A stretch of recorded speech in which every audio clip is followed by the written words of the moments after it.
Hello friend, हमारी आज की कहानी है लड़कियों की बदकिस्मती। 2 साल पहले मेरी शादी नील से हुई थी। नील और मैं कॉलेज में एक दूसरे से बहुत प्यार करते थे और इसी के चलते हमने लव मैरिज की। मेरे परिवार में मेरे पिताजी इस शादी के खिलाफ थे, लेकिन मेरी खुशियों के आड़े आकर उन्होंने इस शादी को मंजूरी दे दी और बड़े ही धूमधाम से मेरी और नील की शादी करवाई। कुछ महीनों तक तो मेरे और नील के बीच सब अच्छा चला, पर वो कहते हैं ना, अक्सर 2 प्रेमियों को नजर लग ही जाती है। शादी के 6 महीने बाद नील का बर्ताव काफी बदलने लगा था और सिर्फ नील का ही नहीं, उसके परिवार का भी बर्ताव मेरे लिए बदलने लगा था। मुझे नहीं पता कि ऐसा क्यों हो रहा था। मैंने सबसे बात करनी चाहिए, लेकिन किसी ने भी मुझसे कुछ खास बात नहीं की। मेरी सास अक्सर मुझसे नाराजगी ही दिखाती थी और मैं उनकी नाराजगी का कारण कभी नहीं समझ पाई। नील अब मुझे कष्ट देने लगे थे। कभी मुझ पर गुस्से में आकर हाथ उठा देते, तो कभी रात भर मुझे अपने हवस की भूख मिटाने के लिए इस्तेमाल करते हैं। इस 6 महीने की खुशियों के बाद जैसे मेरी जिंदगी में आग लग गई थी। अब तो नील मेरे साथ जबरदस्ती किया करते थे। मैं रोती रहती, उन्हें कई बार समझाया कि यह सही नहीं, पर मेरी बात समझने के उलट वह मुझ पर ही भड़क जाते हैं और गुस्से में आकर मुझ पर हाथ छोड़ देते या फिर मुझे हवस का शिकार होना पड़ता। शादी को 1 साल होने को आए, अब तो सब एकदम बिगड़ गया था। मेरी माँ नहीं थी, सिर्फ पिताजी थे। मेरे चाचा चाची थे, ना बड़े पापा और बड़ी माँ थी। माँ बचपन में ही गुजर गई थी, इसलिए पिताजी ने दूसरी शादी ना करके मुझे अकेले पाला था। अपने जीवन की पूंजी लगाकर 3 लाख दहेज के साथ लाखों के गहने और लाखों का सामान देकर मुझे विदा किया था। अब तो मन में बहुत दुख भर आया था। मैं जाऊं तो कहाँ जाऊं, किससे कहूं अपना दुख। पिताजी से कह नहीं सकती थी और कोई मित्र यार ही नहीं। मेरी शादी के 1 साल तक मेरी हालत काफी बिगड़ गई थी। शरीर पर अनेकों दाग धब्बे आ गए थे और वह दाग धब्बे मारने पीटने के थे। नील एकदम बदल गए थे। मैंने सोचा ना था कि नील जो मुझसे इतना प्यार करते हैं वो कभी इतने बदल जाएंगे, वो भी शादी के बस 1 साल बाद। न वो मुझसे ठीक से बात करते और न ही वो मुझसे कभी कोई राय सलाह लेते। बस जब जी चाहता मेरे शरीर को नोच खाते थे और अपनी हवस की आग बुझाकर मुझे अकेला छोड़ चले जाते। 17 महीना बीत गए। शादी के एक दिन ऊपर वाले ने मेरी सुन ली और मेरी कोख में एक नन्ही सी जान पलने लगी। पर मेरी सास और ससुर अपने कर्मों से बाज न आए। अपने एक रिश्तेदार के ही डॉक्टर साहब से मेरी कोख का पता लगवाया और जब पता लगा कि कोख में बेटी पल रही है, तो मुझे भोजन में दवा मिलाकर खिला दी गई और उसी रात एक तेज दर्द के साथ वह नन्ही सी जान मेरी कोख में ही मर गई। बहुत रोए, बहुत चिल्लाई। जब दर्द बर्दाश्त ना हुआ तो बेहोश हो गई। सास ससुर ने दिखावे के लिए डॉक्टर को बुलवाया। डॉक्टर ने कुछ दवाइयाँ दी और फिर चला गया। 2 दिन तक आराम करने से आराम मिला, पर सास के ताने हर मिनट हर सेकंड सुनने को मिल रहे थे। 15 दिन ही बीता था कि फिर से मेरे पुराने दिन शुरू हो गए। हर रात नील की रंगरलियां और हर सुबह जीत और घर के काम। अब मुझे लगने लगा था कि मैं खुद को ही खत्म कर लूं, पर पिताजी ने काफी समझाया बुझाया, लेकिन मैं ना मानने पर मजबूर थी। लेकिन फिर आज मुझे पता चला कि मैं फिर से माँ बनने वाली हूँ। पहले बच्चे को मरे 2 महीने ही हुए थे। जब ये पता चला, सास ससुर कुछ वक्त बाद मुझे फिर डॉक्टर के पास ले गए और डॉक्टर ने चेक कर बताया कि इस बार लड़का है। सास के चेहरे पर खुशी का ठिकाना ही नहीं था, पर मेरे चेहरे पर वो खुशी नहीं थी जो उस वक्त थी जब मेरी नन्ही सी बेटी थी मेरे कोख में पल रही थी। 9 महीने तक मुझे रानी बनाकर रखा गया, न घर के काम न रोज रंगरलियों। नील भी इन 9 महीनों में मुझसे काफी प्यार से बर्ताव किया करते थे। घर के सभी लोग मुझे रानी सा सम्मान देते थे क्योंकि मेरी कोख में लड़का था। 9वां महीना लगा और वह दिन भी आ गया कि जिस दिन मेरे बच्चे को इस दुनिया में आना था। अस्पताल ले जाया गया और कुछ वक्त बाद पता चला कि बच्चा होते ही मर गया। इस बात से मुझे इतना सदमा लगा कि मैं दिमाग की संतुलन खोने लगी और इस बीच मुझे मेरे ससुराल वालों ने भी छोड़ दिया मेरे पिता के पास। कुछ महीने भर ही बीता था कि पता चला नील की शादी तय हो गई और मेरे लिए तलाक के पेपर आ गए। पिताजी के काफी समझाने बुझाने पर मैंने तलाक के कागजात पर अपने साइन कर दिया। उस दिन मुझे नील से हमेशा के लिए मुक्ति मिल गई।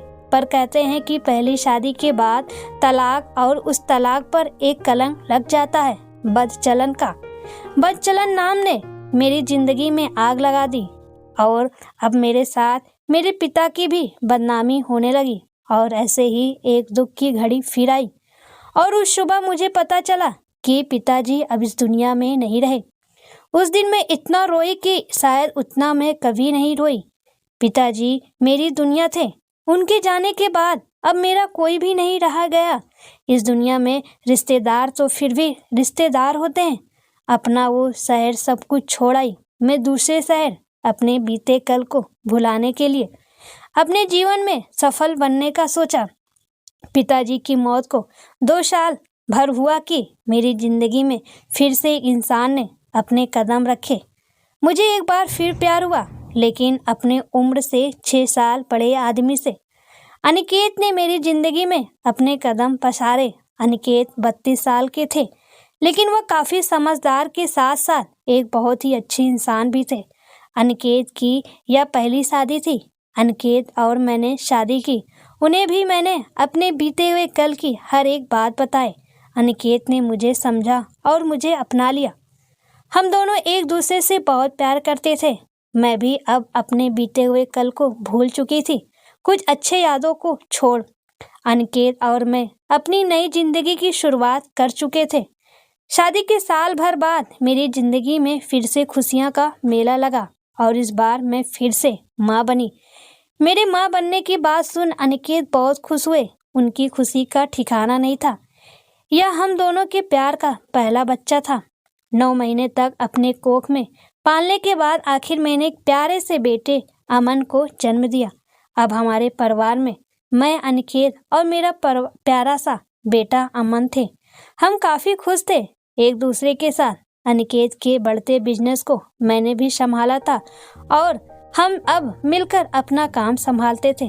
कहते हैं वक्त कैसे बीत जाता है पता नहीं चलता। अमन 4 साल का हो गया और मैं एक बार फिर माँ बनने वाली थी। अनिकेत की दी हुई इस खुशी को मैं कभी नहीं भूल पाती। इन 5 सालों में अनिकेत ने मुझे हमेशा खुश रखा, इतना खुश कि मैं भूल चुकी थी उन सभी कड़वी यादों को। ऐसे ही एक शाम की बात है। 3 मई की शाम में हॉस्पिटल में थी और अपना चेकअप करा रही थी। अनिकेत किसी काम से बाहर शहर गए थे। घर आने पर अनिकेत की माँ मुझे रोती हुई मिली। मैं समझ ना सकी कि वो क्यों रो रही हैं, क्योंकि इन 5 सालों में मैंने कभी भी माँ को रोते हुए नहीं देखा था। अनिकेत की तस्वीर को अपने सीने से लगाए वह चीख कर रो रही थी। उनके पास में खड़े दूर के ही एक देवर जी भी अपने आंसू पोंछ रहे थे। मुझे कुछ समझ नहीं आया कि क्यों ये सब रो रहे हैं। आखिर जब मैंने देवर जी से गुस्से में पूछा, तब उन्होंने रोते हुए आवाज में बस कुछ शब्द कहे और उन शब्दों ने मुझे अंदर तक हिलाकर रख दिया। भाभी, भैया अब नहीं रहे। आज शहर से आते ही एक एक्सीडेंट में उनकी जान चली गई। यह कुछ शब्द मुझे अंदर तक हिला गए और कुछ ही पल में मेरी आंखें बंद हो गई। फिर जब मेरी आंखें खुली तो मैंने खुद को अस्पताल के बेड पर पाया। मेरी सास अनिकेत की माँ मुझे पकड़कर रो रही थी। उन्होंने मुझे हमेशा बेटी का प्यार दिया था और आज वह अपनी बेटी को पकड़कर रो रही थी। उन्होंने रोते हुए मुझे संभाला था। वहीं दूर के देवर जी भी वहीं बैठे थे। डॉक्टर ने मुझे चेक किया और फिर कुछ दवाइयाँ दे वहाँ से चले गए। अगले दिन तक मैं ऐसे ही पड़ी रही, न कुछ बोलती न हिलती। बस मेरे आंखों से वो आंसू निकलते जाते। मेरी ऐसी हालत देख अनिकेत की माँ ने मुझे बहुत समझाया और जैसे तैसे कर दूध पिलाया। क्योंकि मैं गर्भवती थी तो मेरा कुछ खाना तो जरूरी था। अगले दिन मुझे घर लाया गया। अनिकेत की लाश सफ़ेद चादर से ढकी हुई मेरी आंखों के सामने पड़ी थी। अमन मेरे गोद में पड़ा रो रहा था। उस बच्चे को भी इतना समझ आ गया था कि अब उसके पापा नहीं रहे। 1 महीने बाद मैंने एक बेटी को जन्म दिया और उसका नाम मैंने बड़े ही प्यार से अनिका रखा। अनिकेत को गए 1 महीने हो गए थे, पर अब भी मेरी आंखों के आंसू नहीं रुकते थे। अनिकेत के बारे में सोचकर कितना प्यार करते थे अनिकेत मुझसे। और फिर मेरे कंधों पर सौंप दी गई अनिकेत के व्यापार की जिम्मेदारी। वह वक्त बहुत ही मुश्किल था जब मैंने अनिकेत की बूढ़ी माँ के साथ अपने 4 साल के बेटे और अपने नवजात बच्ची को संभालते हुए बिजनेस को संभाला। और मुझे भी अब यकीन हो गया था कि मेरे नसीब में खुशियाँ नहीं थी, और जो खुशियाँ थी वो सिर्फ अनिकेत था और अनिकेत का दिया हुआ वह बेपनाह प्यार था। मैं अपने अनिकेत को बहुत याद करती हूँ और आज भी। 2 साल बाद मैं अनिकेत के सपनों को पूरा करने जा रही हूँ। आज का दिन बिजनेस अवार्ड को लेने वाली हूँ, क्योंकि अब मैं अकेले अपने बेटे और बेटी और सासू माँ के साथ पूरी जिंदगी बिताने का फैसला ले लिया था। सच में दोस्तों, कभी कभी भगवान हम लड़कियों का किस्मत इतना खराब लिखते हैं कि जिंदगी भर रोते रोते ही बीतता है।